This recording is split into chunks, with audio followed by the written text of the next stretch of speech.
The story you are about to hear is true.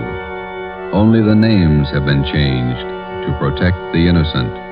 Fatima Cigarettes, best of all long cigarettes, brings you Dragnet.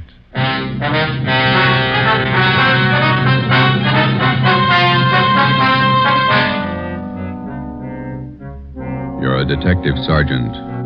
You're assigned to Narcotics Bureau. For 7 months, you've been working with federal and state agents in breaking a narcotics ring. You've apprehended the small fry. Next in the line, the big man. Your job, get him. If you want a long cigarette, smoke the best of all long cigarettes. Smoke Fatima.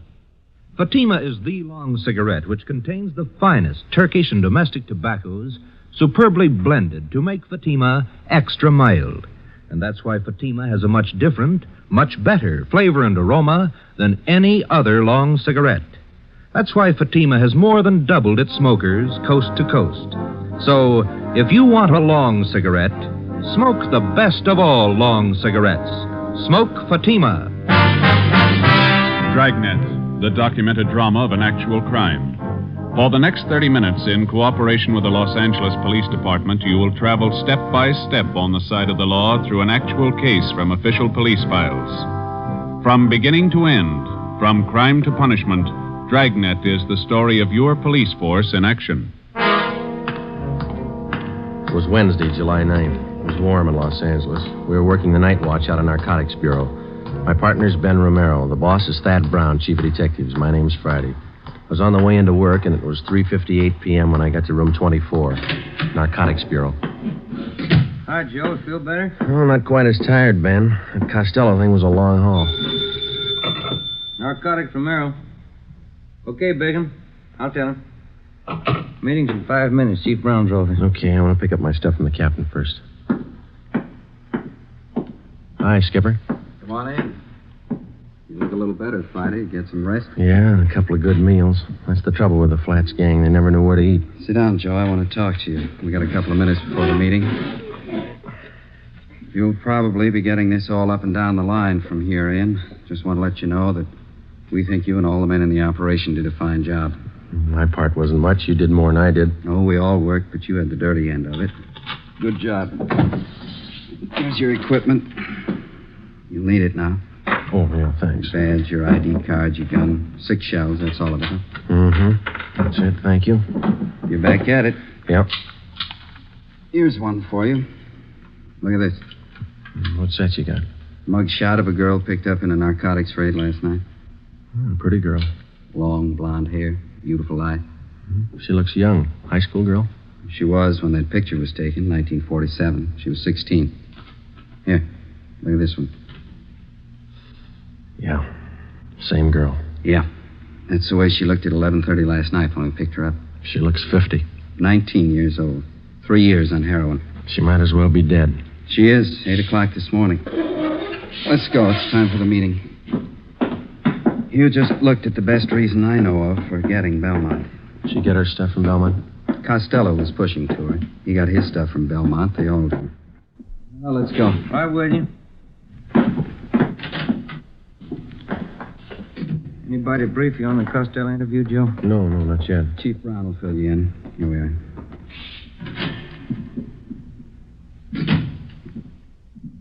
Chief? Gentlemen, come on in. You men all know each other. Oh, yeah. Hiya, Craig. Captain White, I think you and your men know policewoman Caswell. Yes, sir. How are you, Florence? Hello. Miss Caswell, Inspector Virgil Beckner, State Narcotics. How do you do? Oh, yeah. Bill Craig, agent in charge, Federal Narcotics. Hello. How do you do? Before we get into the Belmont procedure, let's see how we stand on the Costello case. White, do you want to fill everybody in on the information we got from Ralph Costello? Yes, sir. After his arrest Monday night, we interrogated Costello for about 4 hours. We confronted him with the package he sold to Friday here. How'd the stuff test? Crime lab ran it through, about 1/3 of an ounce of heroin, fair quality Mexican stuff. The man we picked up with Costello, Tony Morse, was questioned as well. He corroborated Costello's story. What'd you get from him? Well, he told us he had a great deal of information on the big man in the operation, Belmont. Said he wouldn't tell us a thing unless we made a deal with him. What kind of a deal? He wanted everything. But we finally agreed that the only thing we might possibly work out was his prison term. Mm-hmm. We called in the U.S. District Attorney. We talked another 4 hours. How'd it work out? District Attorney told Costello the only thing he'd do for him was to have his prison terms run concurrently rather than consecutively. Not much to pay for what we got. Costello gave us enough to enable us to start moving on Belmont right away. We've had his MO confirmed. We've got a list of most of his pushers. Now we can get to him. Any definite plan, Chief? White and I have been talking it over here with Craig and Beck. We worked out what we think might be a pretty good plan. Craig, do you want to lay out how your men are going to handle it from the federal end? We'll work from out of town to the center here. We'll check his contacts across the state lines. We've already traced his connections to the east, New York Syndicate. We'll keep working that end. Beck, how about your state narcotics men? We'll work inside the state line here. We've already checked out part of his operations. We've located sources in San Francisco, Bakersfield, Fresno, as far south as San Diego, Lower California. We'll draw all those ends up tight. Keep moving. You fellows will both give us a hand if we need assistance. You bet. Yeah, that's right. Fine. White, what are we going to do locally? Oh, it's going to be a case of taking what we know and finding out what we don't know, putting the two together. Seems to me to be a case of watching the man at all times. Belmont shouldn't be able to blow his nose without one of our men knowing it. It's going to be a tremendous undertaking. You all know the tough job it is shadowing narcotics men. They're fidgety, hypersensitive. They recognize anything out of the ordinary at once. Well, for that reason, it can't be a one-man operation. Everybody's got to work. Our undercover won't work this time. They're no doubt alerted. So we'll work it from another angle. When do we start? We've already started. Belmont lives in Manhattan Beach. His house is under surveillance, has been since yesterday. Well, I can't impress upon all of you the importance of not letting Belmont out of your sight for an instant. A narcotics buy could be made in 30 seconds. If we're not there at the instant, we lose him. Do we have anything at all as to when he might be ready to deal again? Nothing. Nobody seems to know Belmont's exact operating time. Could be any time. And in order to prosecute him, we've got to be there when the narcotics are in his possession or under his control. So we start to live with him and stay as close as we can without being tapped until there's a buy. That's it. Captain White has all the assignments for our local men. Okay. We'll watch him. And stay close to him. If he makes a move, be there. The meeting lasted 4 hours. During that 4 hours, a plan was formulated which we hoped would end in the successful apprehension of the number one man in Pacific Coast narcotics traffic, Arthur Z. Belmont. How do you watch a man, his every move, for 24 hours, day in, day out, without his knowing it? How do you watch a man whose very existence depends upon not being watched, who is expertly schooled in every trick and device of police surveillance, whose method of operation will change with the slightest disturbance of his daily routine, and if that M.O. changes, you've lost him. Thursday, July 10th, in the small Los Angeles suburb of Manhattan Beach, population 10,172, 3 very ordinary events took place. A public nurse began a house-to-house survey. She asked the simple question, have you ever been vaccinated for smallpox? She started canvassing 27 blocks from the home of Belmont. Policewoman Florence Caswell. 2 Japanese gardeners new to the city of Manhattan Beach began soliciting work.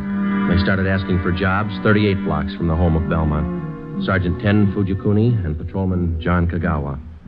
A team of surveyors driving a station wagon marked with the seal of Los Angeles County began taking linear measurements for the proposed enlargement of storm drains in the area. They started 14 blocks from the home of Belmont. Lieutenant John Bigham, Central Narcotics, Sergeant Ben Romero, and myself. Okay, Ben, bring in the rod. Let's knock off for lunch. What do you want to eat, John? In the wagon. Better take the transfer with us. Kids might pick it up. Okay. I got it. I can't keep the sand out of my shoes. Might as well get used to it. We're a long ways from home. Yeah. 9 years on the job. It's the first time I ever brought my lunch in a paper sack. Who knows, Joe? This might change your whole way of living. You bet. You want to sit in the front? No, I'm getting back. Fellas, have a look at the local paper. No, why? Manhattan Beach Sentinel, down the bottom of page 1 in the box. Read it. Yeah, let me see. Yeah. Mm-hmm. Yeah, it's good. What is it, Joe? Read it out loud. Oh, it says preliminary work on storm drains started. Surveyors. Well, it goes on to say that surveyors have started taking measurements for the new drains. Captain White's idea. Had the story planted, even got a release from the Planning Commission. It won't hurt us a bit. Well, you said lunchtime. I've got enough here for the whole department. 4 hard-boiled eggs. See what kind of sandwiches I drew. Deviled egg. Look here. She even put them on egg bread. I hate eggs. Looks like the captain driving up the street. Mm-hmm. Yeah, that's him. Driving a city car. Chief engineer. How's it going, Bigham? Fine. Slow. Had your lunch? What do you got? Deviled egg sandwiches. Got plenty. Can't stand them. How about ham and cheese? Yeah, thanks. There you go. How's everybody else doing? Very slow. It takes time. Got to keep taking our time. If we tip it before we got close enough, Belmont's on his way. Mm-hmm. How long are we going to have to keep our distance? Not much longer. We can't take the chance of starting everybody out right on top of Belmont. It might look funny to him. Anybody else would be okay. The average person, your operations might look normal, but we can't afford to try to get it by Belmont that way. With a hop cutter, you never know. It's not so much that we don't know, we just can't take any kind of a chance. That's what I mean. He might have started right on Belmont's front lawn, and he's never got wise. But we wouldn't want to risk it. Belmont been out of his house today? On the go quite a bit. Left his house at 9:13 a.m., went down to the ShopRite market, bought a half-pound of bacon, 2 dozen eggs, loaf of bread, whole wheat. Sergeant Hodges waited on him. He's clerking in the grocery department. Oh, yeah. Then he drove over to his neighborhood gas station, got a full tank of ethyl and 2 quarts of oil, 30 weight, drove home, got back at 9:42. He's still there? Yeah. About time you guys were back at it, huh? Right. Okay, Ben. You want to grab some of the gear? Yeah. Let's go. Hey, Joe. Give me a leftover bread crust, will you? I'll give him to Seagull. Yeah, sure. Here you go. Well, foot by foot, we're getting closer to Belmont. Hope nobody tips it. Nobody should, unless you don't trust those gulls. We surveyed the city of Manhattan Beach for 5 weeks. Policewoman Caswell, posing as a nurse, continued canvassing. Everybody concerned with the job of standing watch over Arthur Z. Belmont carried out their routine day by day. Daily reports came in from everyone in the operation. These reports would be sifted at Central Narcotics and progress reports compiled for the use of those in the field on the Belmont case. All police cars, as well as city cars, such as we were employing, were equipped with 3-way radio communication. All personnel were in constant contact with one another. Wednesday, August 12th. It was the decision of Captain Lynn White that the idea of our posing as city surveyors had been exhausted. Further use of this could possibly arouse suspicion. Belmont lived at 1227 Ocean Avenue. 2 days before we were called off the surveying job, the city leased the private residence at 1216 Ocean Avenue. A van load of furniture was moved in. Drapes and curtains were hung. Regular deliveries of daily newspapers and milk were made to the house. To all outward appearances, the house was occupied by an average family. Actually, it provided another blind from which we could continue to observe Belmont. Shortwave radio equipment was installed in an upstairs room. Ben and I were assigned the night watch. Another car just stopped in front of Belmont's house. How many does that make? 3 cars. Just a minute. Yeah. A couple of guys getting out. Going up the front door. Where? Let me see, huh? Take a look. Watch curtain. Uh-huh. Yeah. Belmont answered the door. He's letting him in. Something's doing. What do you think? I don't know. You called Captain White, didn't you? Oh, an hour ago. Just after the first car pulled up. He'll park in the alley and come up the back way. I better check with everybody again. This portable seemed to warm up slower than our car radio. About the same. Here we go. Unit 140K to Unit 145K. 145K, go ahead. Just checking. Your location the same? That's right. Ocean Clipper. We got 3 cars to cover now. Stand by. Roger. Unit 140K to 143K. 143K, we got it. Standing by. Location still good? Same. Be talking to you. Stand by. 140K to 149K. 149K, go ahead. Stay put. We got 3 cars now. Yeah, we heard. Still the same spot. Standing by. Roger. Captain just pulled into the alley, Joe. On his way up. Good. Belmont's porch light just went out. Mm-hmm. Let's see. 3 guys came in the first car, 2 in the second, 2 in the third. Is that right? Yeah, 7 all told. 8 counting Belmont. Maybe he's running for office. Joe, Ben, any changes since you called me? Another car. Anybody you know? It's too dark to see their faces. Dodge Coupe, gray, black packet sedan, green Chevy. Well, that might be for me. I told the office they could reach me here. White. Yeah, Bigham. You must be wrong. You sure he's not lying? All right, thanks. Yeah.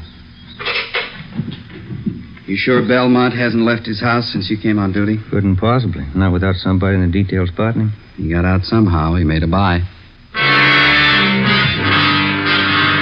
Captain White called the office and talked to Benny Arredondo, our narcotics undercover man. He confirmed the fact that somehow Belmont had a meet and successfully completed a narcotics transaction. None of us could figure how, and we didn't know when the meet took place. Arredondo told us that the buy had been made sometime in the past 10 hours. The arresting officers had recovered a portion of the narcotics, 2 bindles of heroin. They were found in the possession of one of Belmont's runners, Archie Scott. I can't figure it. What do we do now, Skipper? Sit tight and watch those 3 cars in front of Belmont's house over there. Maybe he didn't have to leave the house to make a buy. That's the way I got it pegged. Those cars down there, those the first visitors he's had in the past 24 hours? As far as anybody knows, we watched it close. Sometimes it's like that. It looks like somebody's coming out over there. 2 guys. How many in there? 8, counting Belmont. All right, Friday. Get to the cars. Yeah. They started to move out yet? No. 5, 6, 7. That's all of them. They're heading for the car. Yeah. Looks like a 3-way switch. We'll see when they start to move out. Attention, all units and special details. Stand by. Here's the license numbers, Joe. Oh, good. I need those things. Green Chevy's headed south. Black Packard's going north. So's a Dodge Coupe. Uh-huh. Dodge turned left at the corner. It's headed east now. Got it. 140K to all units and special detail. Unit 149K. 149K, go ahead. 1946 green Chevrolet sedan, license 61 William 852, headed south on Ocean. Roger. Unit 145K. 145K, go ahead. 1947 gray Dodge Coupe, license 1 X-ray 1898, headed east on Clipper Street. Roger. 143K, come in. 143K, yep. 1939 black Packard sedan, license 6 Mary 6778, headed north on Ocean. Roger. Got him spotted. Could be a dry run. He couldn't afford to chance it either way. Nothing to do now but wait it out. That's right, and pray for rain. It was 8 minutes past 8 p.m. We sat back and waited for the reports to come in from the cars. At 8:25 p.m., 17 minutes after the alert was broadcast, Unit 149K reported in on the gray Chevrolet sedan. The car and its occupants were thoroughly searched. No trace of narcotics was found. 8:42 p.m., 34 minutes after the alert. Unit 143K to 140K. 143K, go ahead. On that 1939 Packard sedan, license 6 Mary 6778. Shook them down. Nothing. They're clean. 8:50 p.m., 42 minutes after the alert, the report on the third and final car came in, the 1947 gray Dodge Coupe. That's it. Not a trace of narcotics in any of those 3 cars. Belmont beat us. Tough luck. It's going to be tougher. Now he knows we're after him.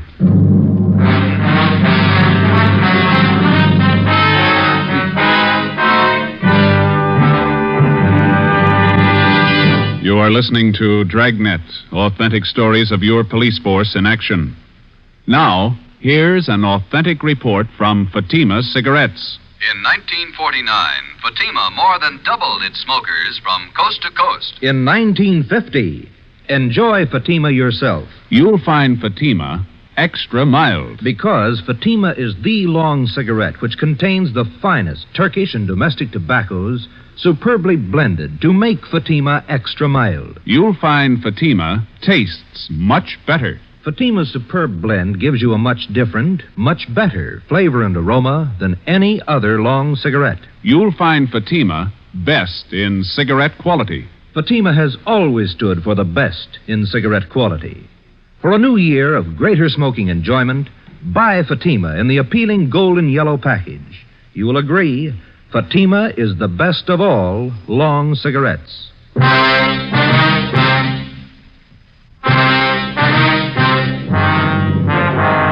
3-car switch. 3 cars arrive at a given point at different times. The meet takes place. The drivers of the various cars leave the given point at the same time. Each drives away from the point in a different direction, making it 3 times as difficult to follow them. The practice was not new to the Narcotics Bureau or the dealers in narcotics. It usually includes the dry run, in which the actual mechanics of the narcotics are carried out, but neither the merchandise nor the money is on hand. This practice forces the narcotics officer into pure guesswork. If the officer doesn't follow up, the buy could be successful. If he chooses to follow up, he takes the chance of exposing himself and tipping his hand on a rehearsal. In the case of this particular car switch, we lost. But taken in the car roundup were 7 of Belmont's trusted runners. 6 of these men refused to talk, but the 7th, Clifford Bassell, gave us a lead to one of Arthur Belmont's most trusted friends. His name was Floyd Ketchel. He and his wife lived at 357 Evergreen Drive, Linwood. It's a nice house. Yeah. Yes? Police officers, we'd like to ask you a few questions. What about? Well, as you probably know, there's been a series of burglaries here in your neighborhood. No, I didn't know. Oh, yes, quite a few. Would you mind if we came in and talked to you about it? I don't know anything about any robberies around here. Everything's okay. This is just a routine check, Mr. Ketchel. Everybody else in the neighborhood's cooperating. Only take just a minute. All right, you can come in, but I have to leave in about 15 minutes. Thank you. Well, you have a nice place here, Mr. Ketchel. Yes. Now, what was it you wanted me to help you with? You know a man by the name of Clifford Bassell? No. How about Arthur Z. Belmont? Who? Arthur Z. Belmont. Bassell says you and Belmont are good friends. I don't understand this. I thought you wanted to ask me about some robberies. I wonder if you'd mind rolling up your left sleeve. I'd like to look at your arm. What for? You're a user, aren't you? No, I'm not. Then you know what we're talking about, don't you? No, I don't. Do you have any narcotics here in the house? Certainly not. You mind if we look around? Why do you want to search the house? Why won't you show us your left arm? Floyd Ketchel would admit nothing, but he allowed us to search his home and grounds. An extra detail of men was called out to aid us in the search. We covered every foot of the acre of ground. This took 2 days. We found nothing. On the 3rd day, under the flooring of an upper bedroom of the Ketchel home, we found Ketchel's plant. He was using heroin. You want me to call Belmont, is that the idea? That's right. We want you to set up a meet with him. I'm not going to rat on Art. He's a friend of mine. Suit yourself. We found your plant there. We've got you. You'll be the fall guy. You mean I take all the heat? Why not? Bassell put the finger on you. We got to have somebody. Why pick on me? We just told you. We found the stuff here. Bassell fingered you. You're it. All you have to do is make a phone call. You won't have a clean slate, but it's going to sound a lot better in court. All right. It makes sense. You know what to tell him. We've already been over all that. Call him now. Friday, listen in on the extension. If Ketchel changes his mind in the middle of the conversation, I'll see that he hangs up. Yeah.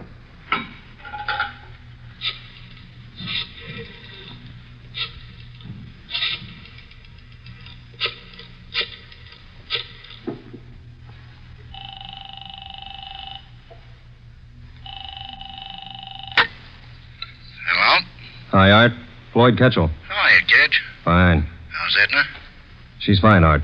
Say, I got a friend on his way to Honolulu. Uh-huh. He wants to take a little package along. Gotta have it. You know him? Is he okay? Yeah. Old friend. You sure? Yeah. Have to be pretty careful. Got hit Wednesday night down the beach. Yeah? Who'd they get? Bassell and 6 guys from New York. Got off easy. It was a dry run. I didn't know that. Nothing in the papers. Isn't hit yet. It will. How much do your friend need? Going to be in the islands for quite a while, so there's a couple ounces should do it. You got the money now? He's good. Can you swing it tonight? Boat leaves from San Francisco day after tomorrow. Hasn't got much time, has he? Okay, you want to pick it up? Yeah. All right if I bring him along? I want you to meet him. Good customer. If you're sure about him, yeah. 8:30 at the store. We'll be there, Art. 1,100 cash. Yeah. Better be okay, Kedge. He is. Better be. I had one dry run this week. I can have another. 3:22 p.m. We took Mr. and Mrs. Floyd Ketchel back to Central Division, where they were booked on suspicion of violation of the State Narcotics Act. 4 p.m. We met in the office of Chief of Detectives Thad Brown. You need $1,100, is that right? Yeah, that's right. How much was in the Secret Service fund? $223. Allotment for this month's all gone. Where'd you get the rest of it? We haven't got it all yet. Romera's the banker. How you got it figured, Ben? Well, let's see. I got it all written down here. First off, we got $223 cash. And these fellows all gave us their personal checks. Jack Donahoe and Robert gave us $200.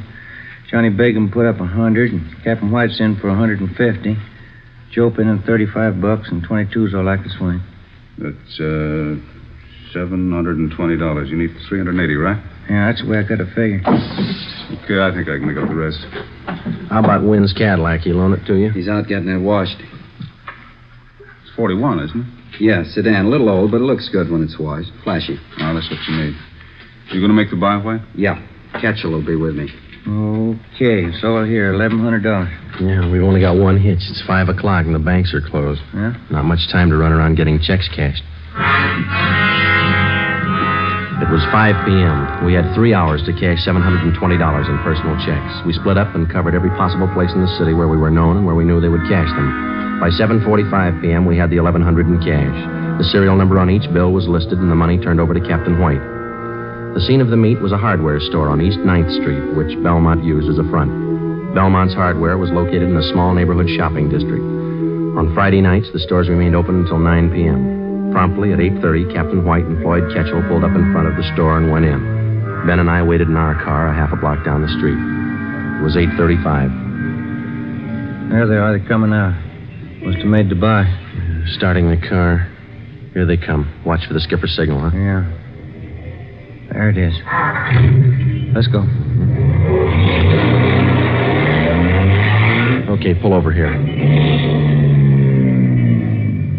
Come on.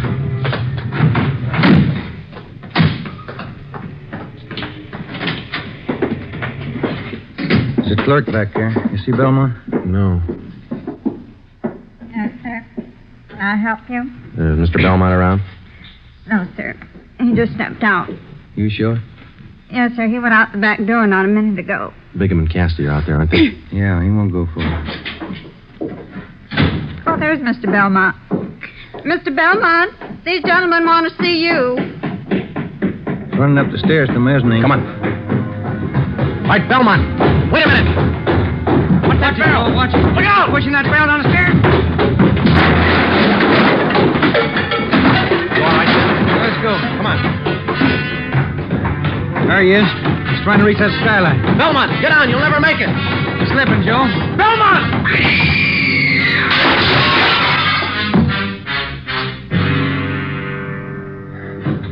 Come on.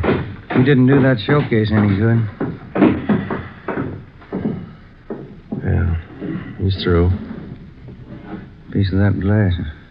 Right through him. Yeah, it's a rough way to go, and Yeah. At least narcotics didn't kill him. didn't it?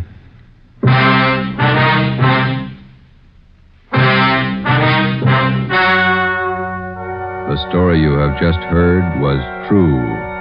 Only the names were changed to protect the innocent. On December 10th, 1948, trial was held in Superior Court, Department 87, City and County of Los Angeles, State of California. In a moment, the results of that trial. It's amazing how many long cigarette smokers are changing to Fatima. Here is the actual report. From coast to coast, Fatima has more than doubled its smokers. Yes, more and more smokers every day are discovering that Fatima is the best of all long cigarettes. Smokers find Fatima has a much different, much better flavor and aroma than any other long cigarette. They find that Fatima is extra mild because it's the long cigarette which contains the finest Turkish and domestic tobaccos superbly blended to make it extra mild. Enjoy extra mild Fatima yourself. Best of all long cigarettes.